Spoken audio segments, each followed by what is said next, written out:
everyone, this is Michi Hoyer from Avid Chronic Racing, and today we're gonna have another episode of the setup guiding here on my stream.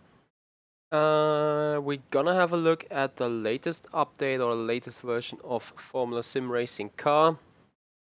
So yeah, we're currently into the launcher, and this guide would probably also be about some Motec stuff, so I quickly check some settings on my computer and hide some unnecessary stuff.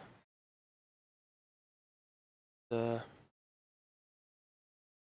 guys are probably looking into something interesting here today. Not sure whether I really do this yet, because setting up Motec sometimes is a bit difficult. So anyway, with me being here, and before you ask, yes, I have the "we will start in just a moment" picture tuned in for now, since I am moving stuff around on my PC. Anyway, that has finished, so there you go, I'm back here. As I already said, we're looking to have some setup guiding in the actual FSR 2018 beta car, and because I've been approached quite often about how to install or how to join servers here for not Avid Chronic Racing, for Formula Sim Racing, you literally have to wait a second.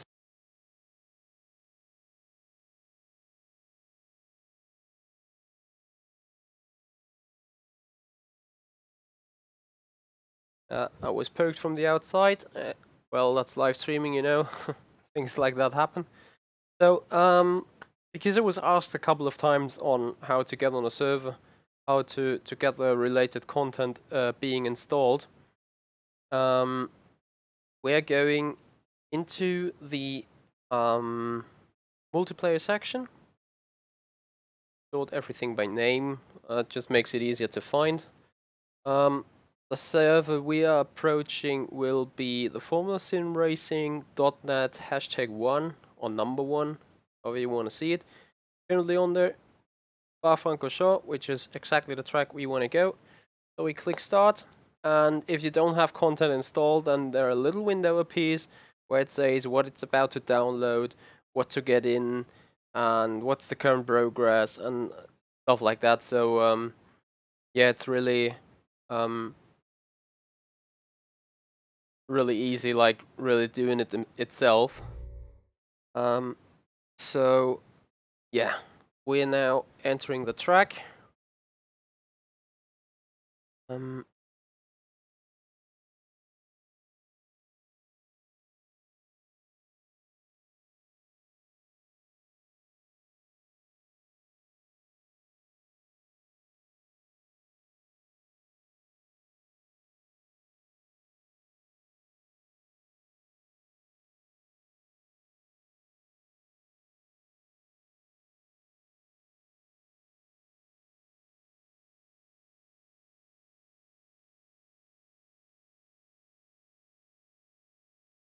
All right. So yeah, probably I've just had enough time to change something in the background of the game. So there you go, opening into the lobby. There is Robin Panzer, my teammate from Avid Chronic Racing. And I think I want to do exactly what I want to do. I want to restart the weekend. So that's what we're gonna do. Start the weekend. There you go. So already some kind of familiar guys here. Hey Dragon, thank you very much for joining in here. So as you say, it's good morning. Is it morning right now for you? Because for me here it's evening. I got 6:35 p.m. So it's kind of late here already a bit. Nevertheless, I'm happy that you joined me. So yeah, I'm testing the beta car right now here on the public server of Avid Chronic Racing, and Weekend is already restarted.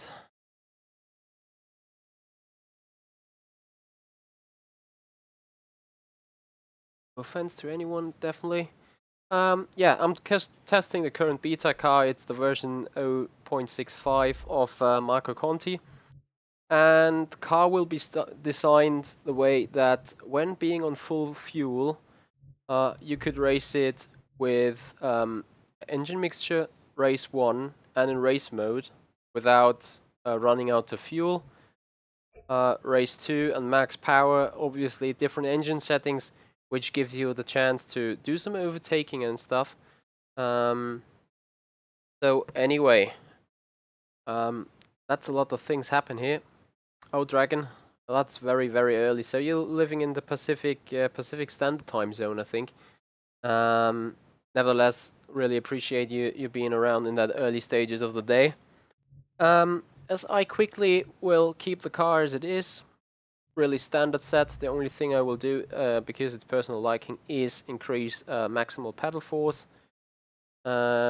And reduce the brake duct planking as well as the red size, because it's simply unnecessary to run it higher. And then we go out for some installation laps. Nevertheless, I won't do them on medium, on soft. I will at least do them on medium, since I mean, I can run them on ultra soft as well, since every compound is available at the minute, which is pretty pointless though. So just trying to imagine how the car will feel. Now that starting engine noise probably needs to be fixed, at least to my personal liking. You'll see my vertical field of view. As you may have seen, it is just set up for single screen, because I'm yeah, still in single screen configuration. So the first thing to really do is check about the gear ratio. With those current wings, I am hitting 317, 318.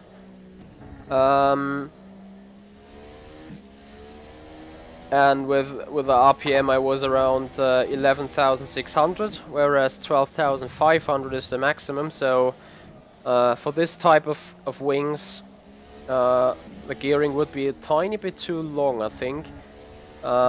Nevertheless, I do think that Spa is a low downforce track, a very high speed corners where the downforce is gonna simply be generated by speed.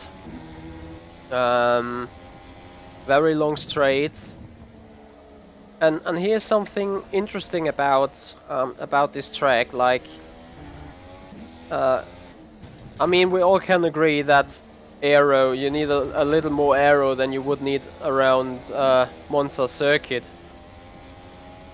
However, there are two very good overtaking spots on that track, which one of them I am approaching right now. After Blanchiment here, you can easily outbrake guys into the final chicane, which is a very low speed corner, so actually the aero won't work too much here. And the second spot is after Long Camel Straight,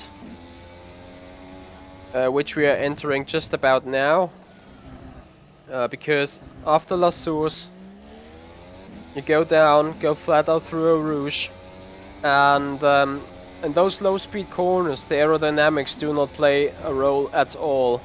However, when having very low wings, you will have a clear advantage here on those straights, running a lot higher top speed, going a lot faster than another car having high wings. So that would be even something you could consider for race strategy. Like, okay, I'm gonna to put the fastest possible setup with a low downforce configuration, because you then have to simply need to nail the qualifying, start from the very front, and then be simply untouchable throughout all that long straights.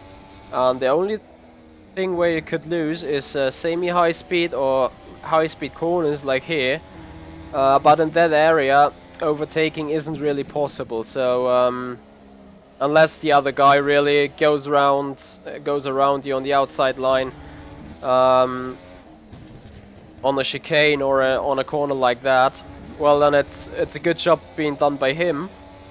But he needs to make that stick first though. So yeah, low wings definitely be the better option for that location here. As people are joining into the FSR server at the minute, so developing of the car is going on quite a bit. After doing installation laps, I now come back to the pits to do first adjustments to the car.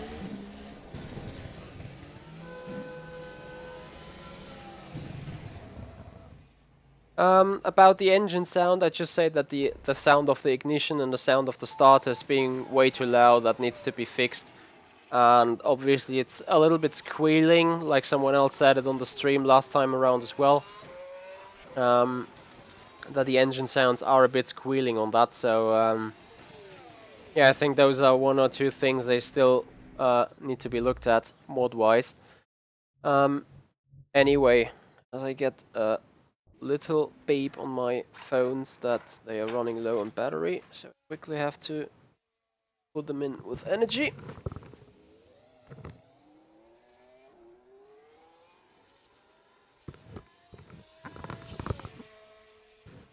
So that went well. And then looking into setting up the car, so as I said, but definitely being a low downforce track, I'm gonna put wings 26. So I mean you don't want to get too low like at Monza, where it's just go straight and straight. You still need some downforce left for the remainder of the track. So it just put a 26.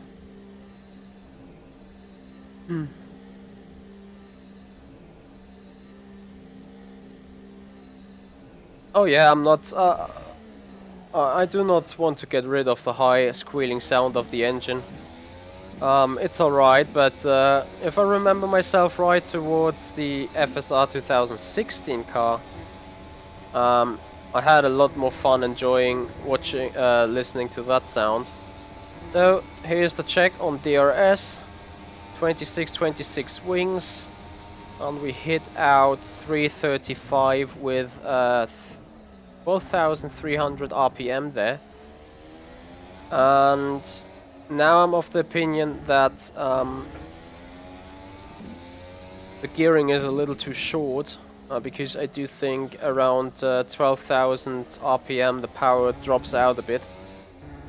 So you don't want to go higher than that necessarily, unless running into the slipstream.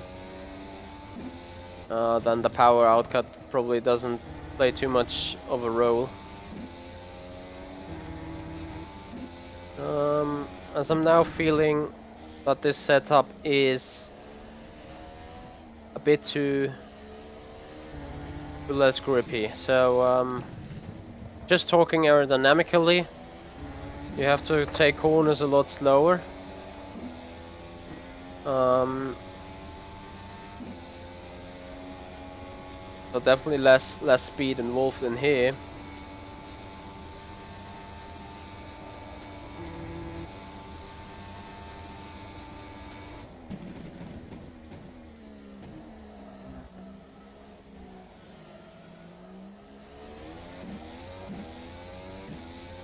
Anyway, we're now starting our testing program, which will be setting up a benchmark, looking on car balance, car behavior. We won't use any DRS whatsoever from now on, since we just want to have a valid race pace and race balance behavior. Because in a race actually you cannot open DRS at all, if not running 1 second short of the guy ahead. So we're just looking into the car speeds and those configurations without making use of any DRS or any power.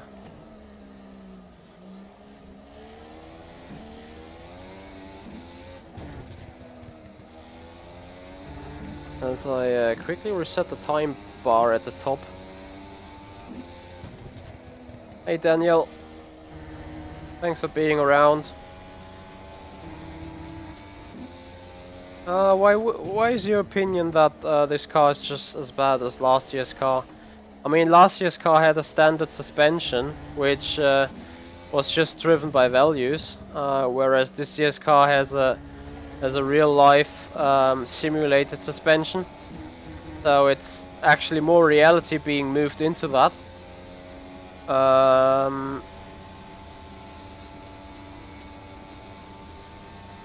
Well, force feedback is still something that can be worked on, and maybe you want to try a different setting on your force feedback profiler as well, since rFactor 2 is yeah, offering a lot of possibilities there.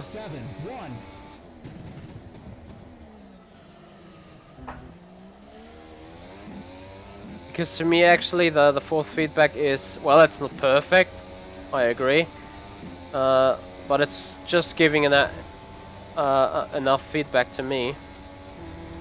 As the mediums also take a lap or two in order to really heat up there.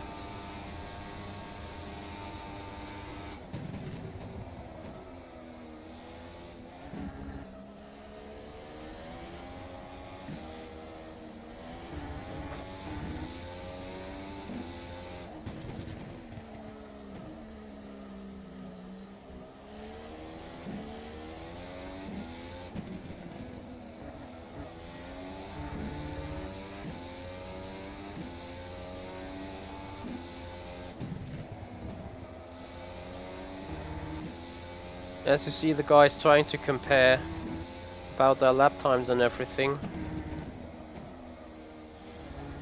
and me simply trying to not snail around the circuit, but don't over push the front of the car, which you see at the temperature gauges for sure. Like now, I'm just over pushing it, and still running wide there. So Danielle, you maybe really want to have a look into your force feedback settings.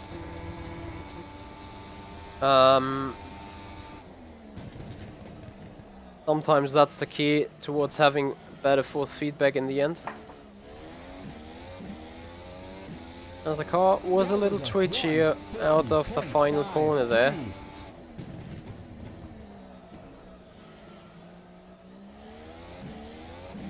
And you really need to hit that apex with that car, especially on that steering angle I currently have attached to the wheel. I don't want to change that too much though, because going over the straight in that movement, the car is quite responsive. So I don't want to get rid of that, that's for sure.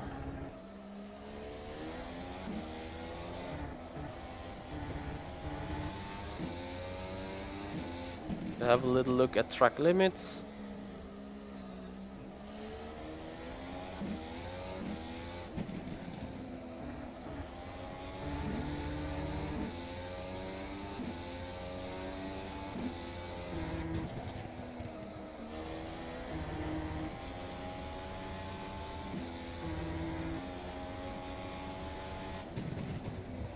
If you guys have any further questions whatsoever,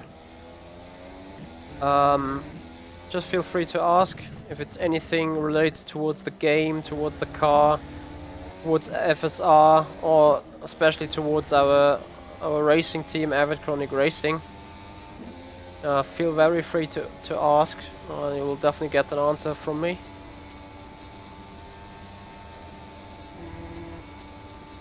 And I'll just go around for another lap after that one, because I'm still improving. The lap was a 1:50.1. I'm still some sort of learning the boundaries of that car on that configuration I'm currently running it on.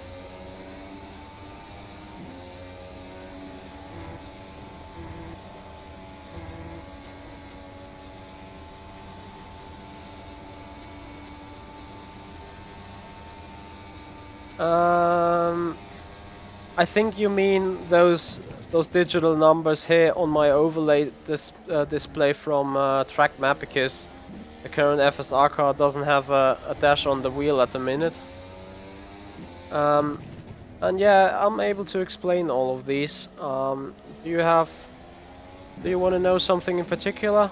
Like looking at the dash screen, you have the temperature of water and oil on the left hand side at the very top, which is currently 84 and 95 degrees.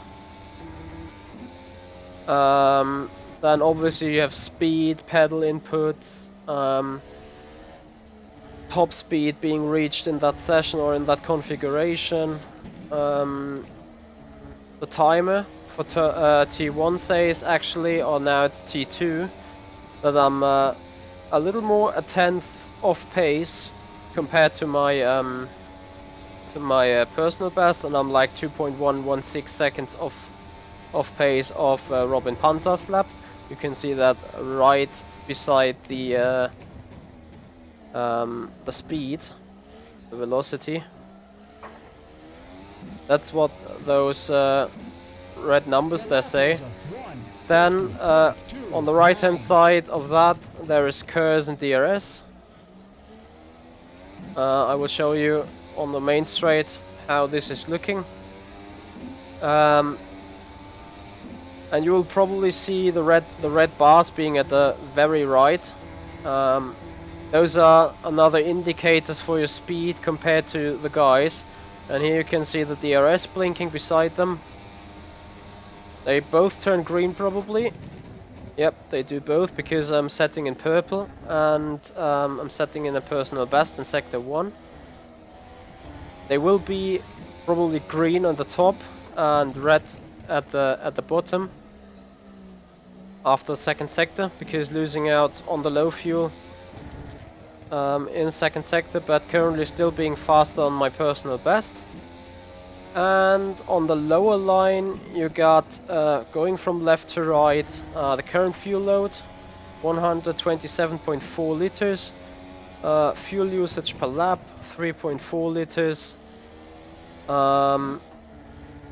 What it says in the middle there is, I think, the remaining time of the race session. So if you have a timed session going on, there you see the remaining time. As you now can see at the top on the very right, a green indicator for being down on my personal best lap, and a red indicator for being up on the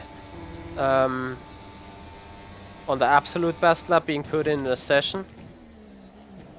And going in that list, beside the remaining time of the session, there is amount of fuel left in the session, amount of fuel being calculated into laps left in the tank, which is fuel for 37.8 laps, and the time bar beside is does mean fuel for another 68 minutes at the second. So that's this dashboard being explained. At the top you can see the remaining time in the practice session, as well as my local time here being close to 7 PM Central European time. As I now will box into my pit, and since I was concentrating quite a lot, I will have a look to the chat as well.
So looking at the top right, I can see the front tires being scrubbed.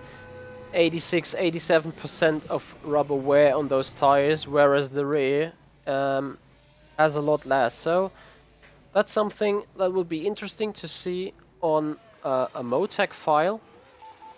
So what I will do is out tap and get this Motec software started. I'm using Motec Software Pro, and I want to open.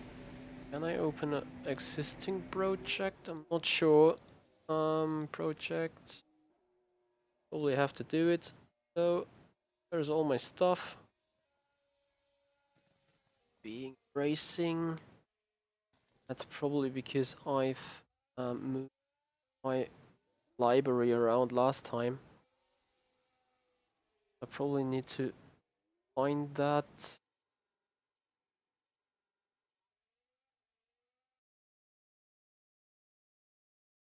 You can see.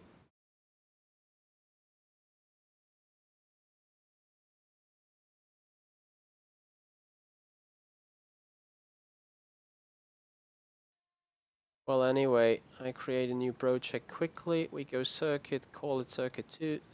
Yep. And yeah, that's all my worksheets being gone, I guess.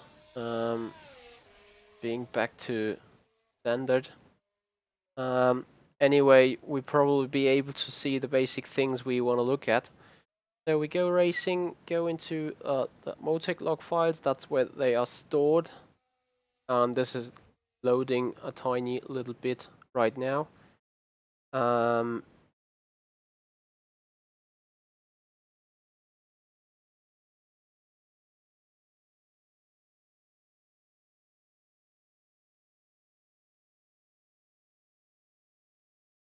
Yeah, Danielle, you're absolutely right. You are allowed to give your opinion here. You are allowed to say you have no interest in improving FSR, which I cannot really understand. Nevertheless, that's your opinion, and I'm fine with that. Although I quickly wanna know why, or I'm interested in why you would not increase the power or performance of FSR, because I think FSR is a great place to race. Anyway, so a lot of things have updated, and that was our session in here. As you can see, fastest lap 149.86. Total laps done, that was 7. So that's definitely the stint we want to look at. As you can see, the Spa Francochamps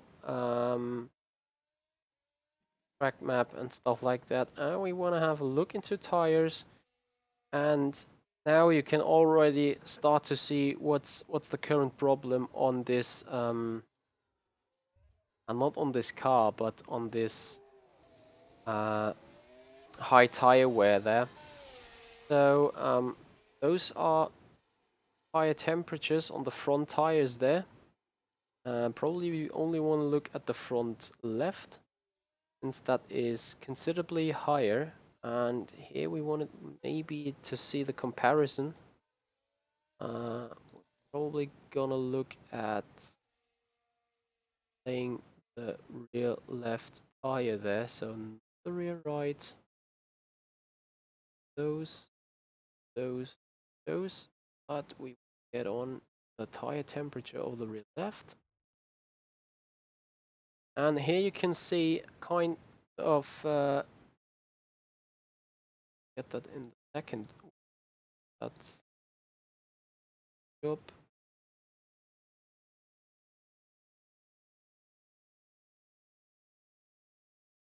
I quickly gonna add that here at the channel. Add tire temperature, rear left, inner, outer, and center. Group 2 there. The group. Add a group. Added the group.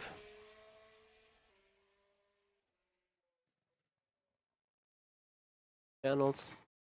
Gated. Tire wear. 3. There you go.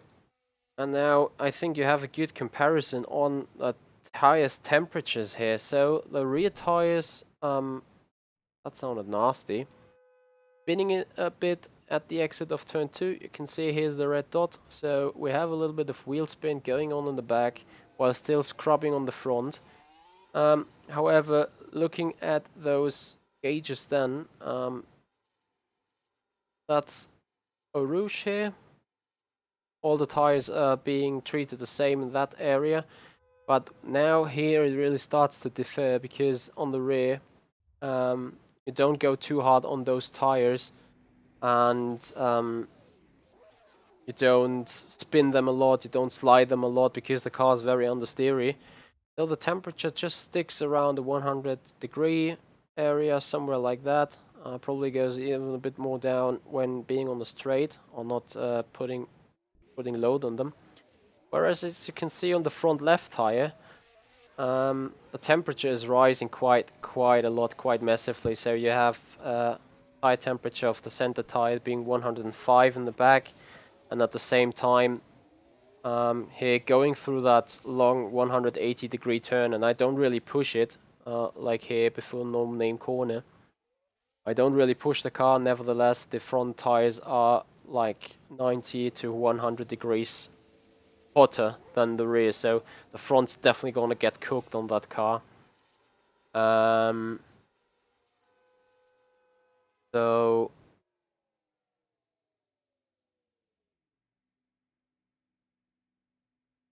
I'm going on in a second.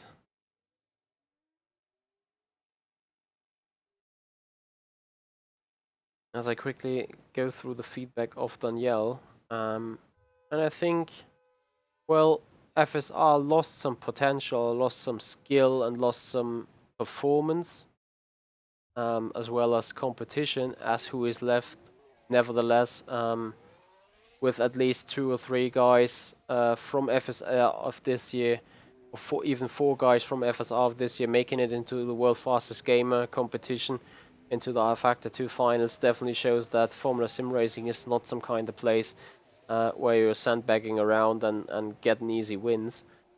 And about the management, I have to say that it's probably one of the best managed league at the minute.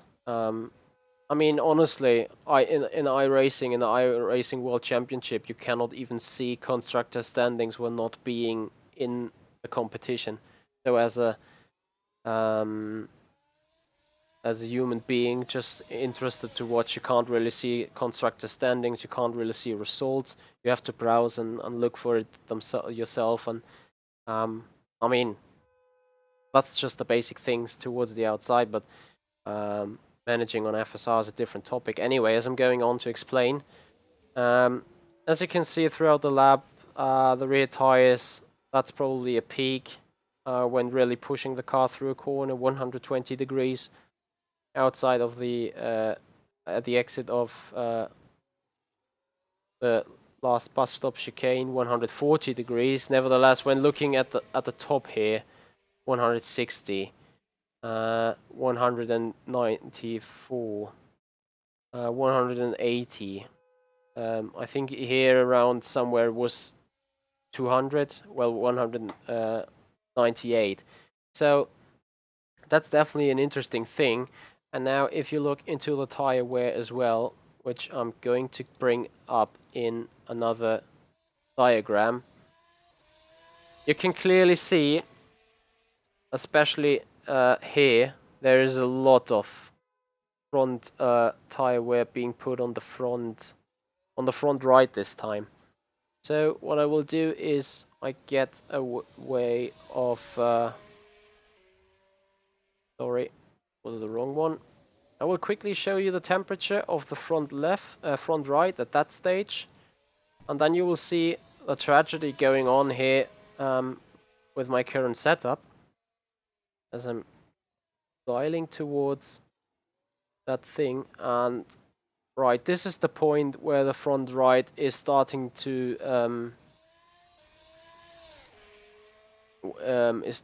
go bananas on the wear. Make this smoothly. I remove the rear tire temperatures. Still, yeah, right. So that's the point right about here where the front's suffering a lot. So inner and center tire is 140 degrees, and now it wears up a lot over here, 270, 260 degrees temperature. That's clearly here around Pujon. When going through there, and it stops wearing a lot around probably here. So there you really can see the addition between thermal degradation because of heat, and degradation because of rubbing, degradation because of yeah,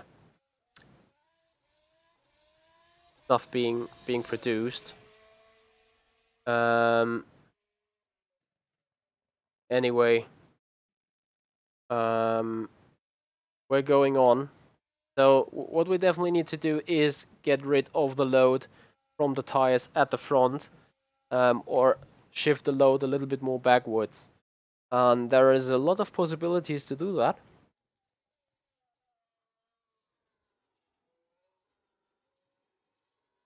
And we start off with making the front suspension a bit softer, so that it actually, and yep, that it actually can take a little bit more load and everything. I'm not going to change anything on the dampers yet, because that's a story of its own. And I also can push the weight more to the back. So anyway, I don't want to have it fully towards the back, just 2 or 3 clicks.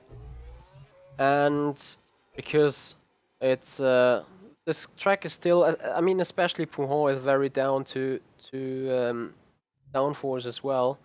I'm gonna put the front air damper 2 clicks up, and we remember that the earring was a bit short for me, so I lengthened it by 3 clicks or something. It's not making that much of a difference here. As meanwhile, servers become a lot more crowded with having 9 people on there. So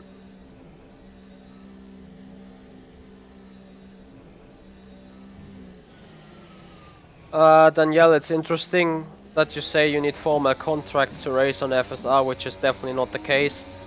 All you need to race FSR is having rFactor 2 installed, having the SimRacing tool anti-cheating software being up and ready and running, and that's literally all you need in order to run on FSR, so you don't not have to sign any contracts with FSR administration. However, it might be a different stories for team, but I'm sure a team that would sign you a contract to race in FSR would also sign you a contract to race with you in any other league. So I think that kinda point is not really valid, but anyway. I mean, as you guys, especially you, Danielle, and Alejandro, I think, who is also joined the show now. Since you guys are talking on SimRacing system, not SimRacing system, SimRacing Zone, I think that is the Italian league. Well, I don't really know what to say, because contract-wise, a team that would race in FSR and put you under the contract would put you under a contract for racing SimRacing Zone as well. And speaking about administration, about organization, having a website fully in Italian language, having a broadcast with commentary fully in Italian language, that's a very international mindset, I have to say. So yeah, I think FSR are doing a better job there anyway, and it's not because I'm a runner of FSR. I'm just part of FSR in terms of competing in the league. And I will also do some other competitions throughout the year, so I'm not totally bound down towards FSR, but I still think I can judge the current performance of FSR and stuff. Yes, GPVWC definitely a very good organized scene. Probably even more easy to approach on racing wise, but the thing that's being done well by GPVWC is definitely the marketing. So a lot of people know about it, and it's not completely driven by fame or some kind of prestige that can be won. And obviously with Rudy van Buren winning and dominating that league there this year and winning McLaren's World Fastest Gamer, it was good promotion to the league as well. So anyway, as I saw Danielle also asking about Studio 397, the Motec plugin works on the X11 as well. It's just the graphical things, so track map, delta best, and everything that would be shown on your display. That's not currently not working with the X11 support. All the other things like like I said, Motec, spotter plugins, everything that's not visually being thrown towards the screen is working on the X11. No support needed for that.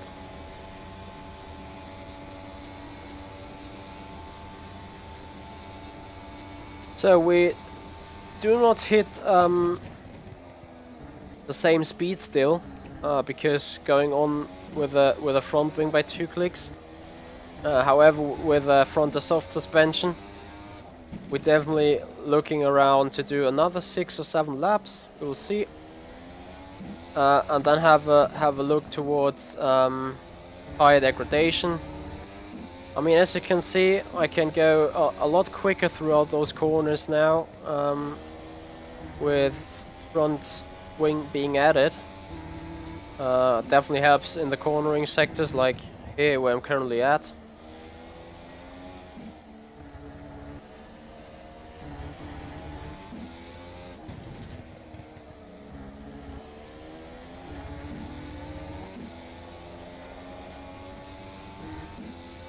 Still, I'm trying to take it very easy here on that area, on that car. Nevertheless, looking like we're going to come in purple at the end of the lap if we just have a decent drive towards that bus stop chicane, which we did. So we carry over a good 10th and put a new personal best. 7, 8.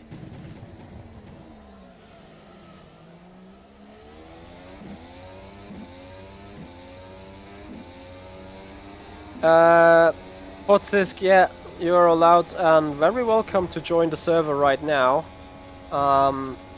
Just go open your rFactor 2, go for the multiplayer section and look out for www.formula-simracing.net, server number 1. I mean, you guys will see that the server currently has 9 of available 46 spots open. As Geoffrey lets me just pass, thank you very much indeed for getting out of the way gently.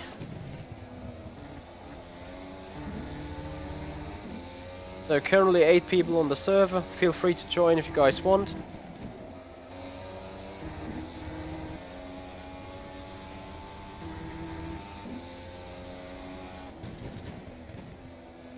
Thank you very much, Dragon, I appreciate that. I mean, there's so much to learn about this car, and I probably will have a special episode going on for you guys later on the Sim Pit, when just talking about differential settings. So I will take I probably will take around the old car, the old FSR car of this year. We'll take that around Singapore, because I think Singapore is one of the best places to show you the impact of differential settings. That's probably will all about being differential there. So yeah, you guys feel free to join, as I'm just going on racing a tiny little bit more.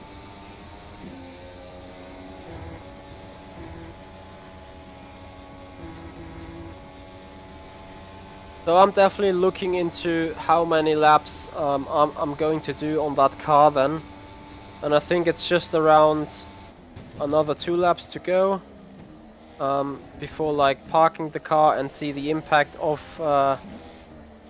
our setup changes on tire wear and everything, and see whether this has helped or not. For our rememberings, the tire wear has been 94% at the rear, whereas 86% on the front. So we will definitely have a look and compare those numbers after around 7 laps.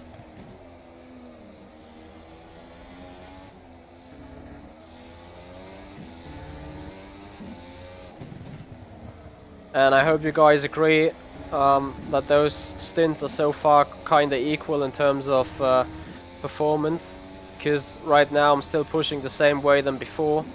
Already, as you can see on the last lap, I did personal best, and the track is not evolving, or if it evolves very less, so you barely can feel it, which definitely makes testing valid then. That was a 1:49.98.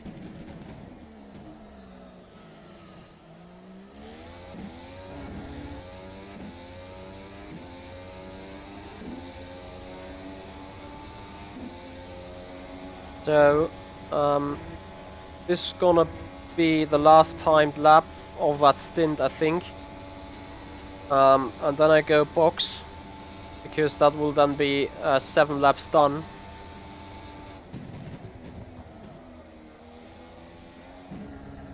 As I outbroke myself here after Camel Straight quite a bit though.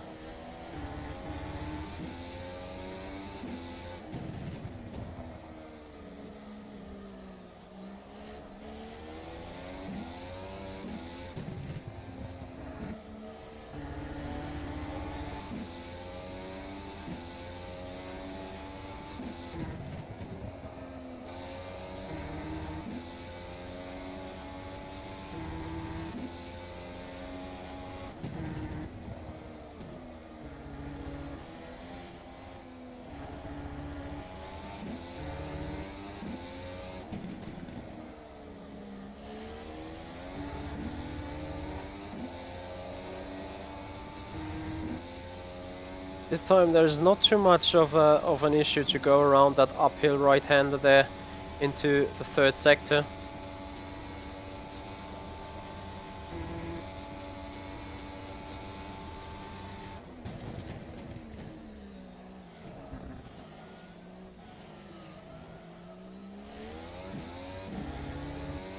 As we finished that short stint with doing a personal best. 1:49.57.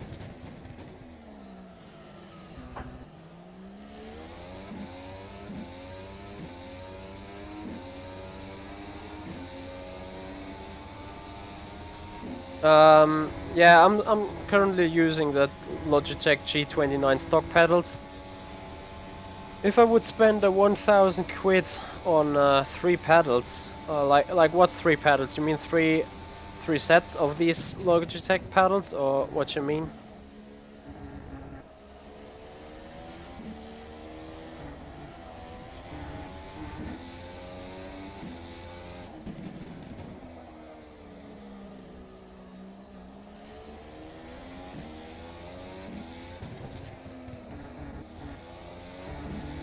I'm currently coming down fast.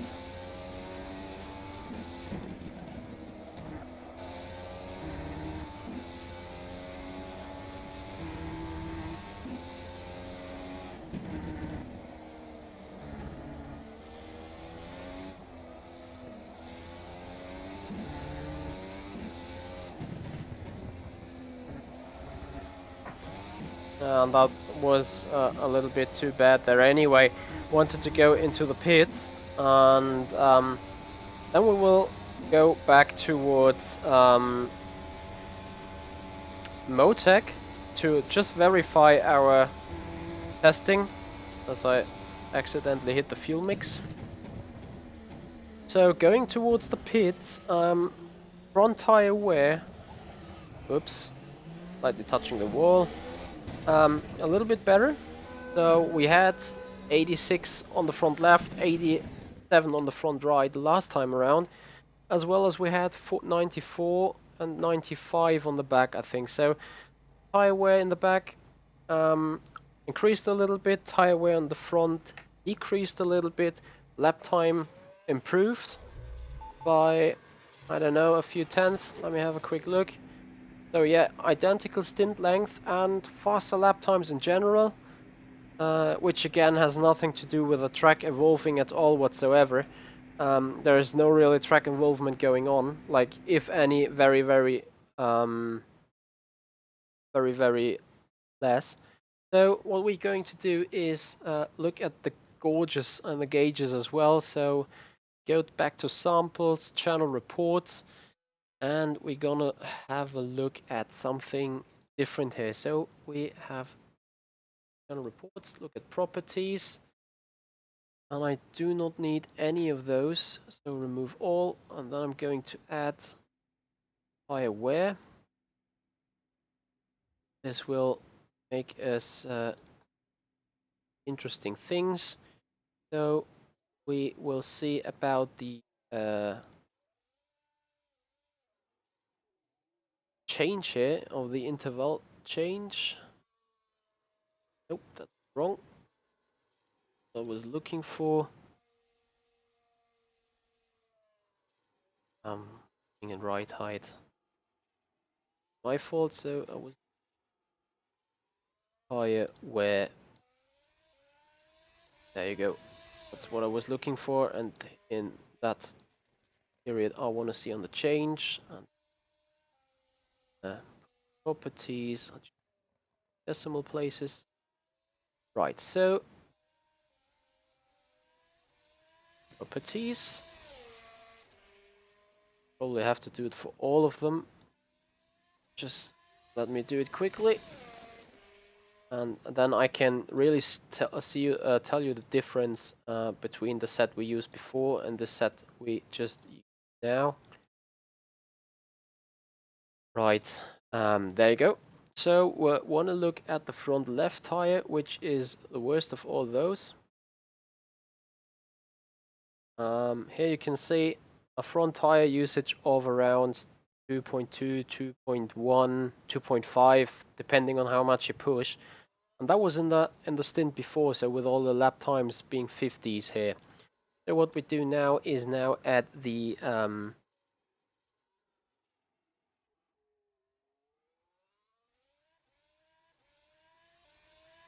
we're adding the next stint. So looking at the sheets now, and I'm gonna take both stints into consideration. So this one was the first stint we did, as I said, 2.1, 2.2, close to 2 on the friction level there. And here, as you can see, 1.5, 1.5, 1.6, 1.65. That was the in lap though. But you definitely see, and we can compare the same with a front right tire, 1.7, 1.8, 0.0, 0.4, 2.5 when you push it on the stint we done in the beginning. And here we have 1.4, 1.8, 1.7, 1.7, 1.2, so definitely that's lower as well. So what we did is increase our lap time, we increased tire wear balance, and now we want to have a look into the section times, looking towards not Pouhon, but Camel Straight, because we also increased the wings on the car, and we also changed the oh come on, get to my mind please. we changed the gearing. So we want to look at this area. So straight 5-6, that's Camel Straight. We'll have a look at the section times towards straight 5-6. There you go. So without using DRS on the old car we had, or in the old configuration, we had 7.83, 7.84, 7.80, 7.85, 7.84.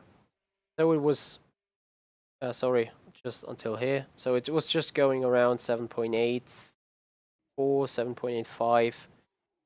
However, we now have increased front wing by 2, but we've also optimized the gearing to run more power when, well, running out on the 8th gear. So we have run the 8th gear and a tiny little bit less RPM, but those RPM produce more power.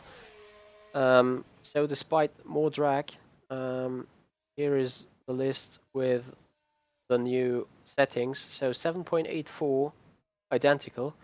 7.86, probably a bad exit out of a source or anything else. But here's the important things. It's 7.79, 7.77, yeah, 7.79, 7.79. Not sure why it's 8.0 in here. But anyway, I think that clearly shows that the setting was just a tiny little bit better.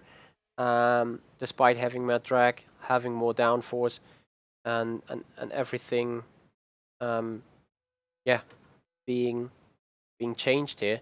So that's the type of analysis you do on when working on a setup. And what we just did now was get on basic things like soften the front suspension in order to make the car more turn, soften the front suspension to take away the amount of load being put on the tires, at least to some extent. I agree with Evgeny though. Those two setups are very equal, or very par here on that that straight, on that Camel Straight. However, if you take into consideration that you run more downforce on the front and therefore be able to go quicker to, let's say, quicker through Pujon, which we can check as well. So Pujon would be, looking at the properties, that's Pujon, that's turn 11. So channel report, section times, turn 11 has been 6.65, 6.65, sorry, 6.55, 6.51, 6.6, 6.52 on the old setting, or on the lower downforce setting. However, with a more downforce, 6.41, 6.51, okay, 6.62. So you clearly could see an advantage on, I mean here it's 6.414 compared to the peak of 6.513, so that's a tenth in just one corner. I think clearly then, if you say they are some sort of equal on Camel Straight, I agree. But definitely the setup with more downforce is definitely faster around Pujon corner and stuff. So quickly answering that question about the pedals of, I think Heusingfeld you said there. Well, I've driven some direct drive wheels and some load cell brakes and high equipment pedals on SimRacing Expo. However, I kind of disagree that this stuff is making you particularly faster. And well, from my own, probably I would not get such kind of pedals, because right now I want to make a little joke. If I hit a load cell brake, that's gonna be me for turn 1, and that's gonna be me in the wall then. So anyway, having said that, I'm definitely interested in getting on a real rig, getting a good rig, a stable rig, to put in direct drive wheels, or at least a Fanatec, putting in Bodnar pedals or Heusingfeld pedals, whatever, or maybe a Fanatec CS Elite. Anyway, currently I'm a bit short of money, William Martinez also donated me something which I really appreciate, and I really take that money away and save it to get some new sim racing equipment on, so I can keep you guys entertained and stuff. Yeah, nevertheless, at the current stage, I'm kind of happy with a G29, as yeah, it was only a tiny little bit of setup guiding going on here. Um, Most of the thing about setup guiding was definitely this looking at this Motec files as well. As I want to close this chapter of setup guiding at that point, as I already said, I'm gonna be live later on the sim pit, doing some further setup guiding on differential settings. However, I think it's just 10 to 15 minutes until the next Formula Renault race will start on iRacing, and I think that's exactly what I'm going to do now. As I quickly want to say hello, Pocic here on the server. Before then, shutting down the stream, going offline here, get into iRacing, and hopefully be a little bit better in terms of driving performance than yesterday. I've tried to recalibrate and rethink about what went wrong yesterday, especially for the second race of the day. Yeah, Dragon, you're absolutely right. This setup I currently have is just about fine, just about being enough. Anyway, I will have this setup guide set up from what's today? It's the 14th of December 2017. So we might get on with that in a different episode if the mod is still the same. But all I can say for now, guys, is thank you very much for watching, and I hope you stay around on that channel because I'm gonna be live in about 5 minutes time again to do some iRacing with you. So thank you very much for watching. Like, share, and subscribe if you like watching what I do. And yeah, see you in about 5 minutes time. Thank you very much.